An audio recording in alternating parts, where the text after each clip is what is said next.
रात के करीब 2 बजे थे। सड़कें लगभग खाली थीं। कुछ लोग फुटपाथ पर गहरी नींद में सो रहे थे, लेकिन कोई उन्हें देख रहा था। कोई जो इंसान तो था, लेकिन सोच इंसानी नहीं थी। और फिर एक भारी पत्थर हवा में उठा और अगले ही पल सब खत्म।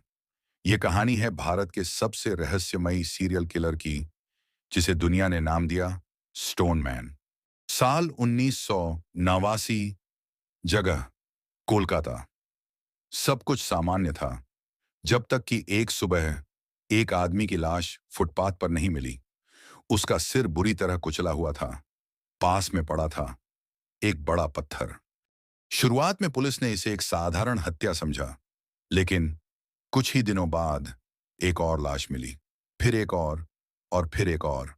अब यह कोई सामान्य घटना नहीं थी, यह एक पैटर्न था। सभी पीड़ित गरीब और बेघर थे। सभी फुटपाथ पर सो रहे थे और सभी की मौत एक ही तरीके से हुई थी, सिर पर पत्थर से वार। शहर में डर फैलने लगा। लोग रात में सोने से डरने लगे। लेकिन असली डर अभी बाकी था। कातिल बहुत चालाक था। वह सिर्फ उन्हीं लोगों को चुनता था जो कमजोर थे, जिन्हें कोई ढूंढने वाला नहीं था। वह अंधेरे का फायदा उठाता और बिना कोई आवाज किए हमला करता। ना कोई चीख, ना कोई गवाह, और सबसे डरावनी बात, वह कभी पकड़ा नहीं गया। पुलिस ने रात भर गश्त शुरू कर दी। संदिग्धों को पकड़ा गया, लेकिन हर बार स्टोनमैन उनसे एक कदम आगे था। कुछ ही महीनों में करीब 13 लोगों की हत्या हो चुकी थी। पूरा शहर दहशत में था। और फिर अचानक सब कुछ रुक गया।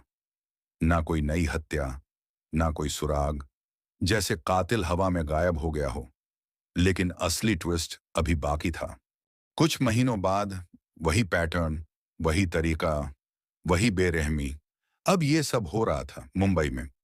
फिर से फुटपाथ पर सोते लोग, फिर से सिर पर पत्थर से वार, और फिर से कोई गवाह नहीं। क्या ये वही कातिल था, या कोई उसकी नकल कर रहा था? ये सवाल आज भी अनसुलझा है। आज तक कोई नहीं जानता कि स्टोनमैन कौन था। कुछ लोग कहते हैं वह एक ही सीरियल किलर था जो शहर बदलता रहा। कुछ कहते हैं यह एक कॉपी कैट किलर था, और कुछ का मानना है वह मानसिक रूप से बीमार व्यक्ति था, जिसे मारने में ही संतुष्टि मिलती थी। लेकिन सच क्या है, यह आज भी एक रहस्य है। सोचिए, अगर वह कातिल आज भी कहीं है, तो क्या वह अब भी किसी अंधेरी रात का इंतजार कर रहा है? क्या वह फिर लौट सकता है, या शायद वह कभी गया ही नहीं? क्योंकि कुछ कहानियां खत्म नहीं होती, वे बस चुप हो जाती हैं। अगर आपको ऐसी रहस्यमयी और सच्ची कहानियां पसंद हैं, तो वीडियो को लाइक करें और चैनल को सब्सक्राइब करना मत भूलिए, क्योंकि अगली कहानी और भी खौफनाक हो सकती है।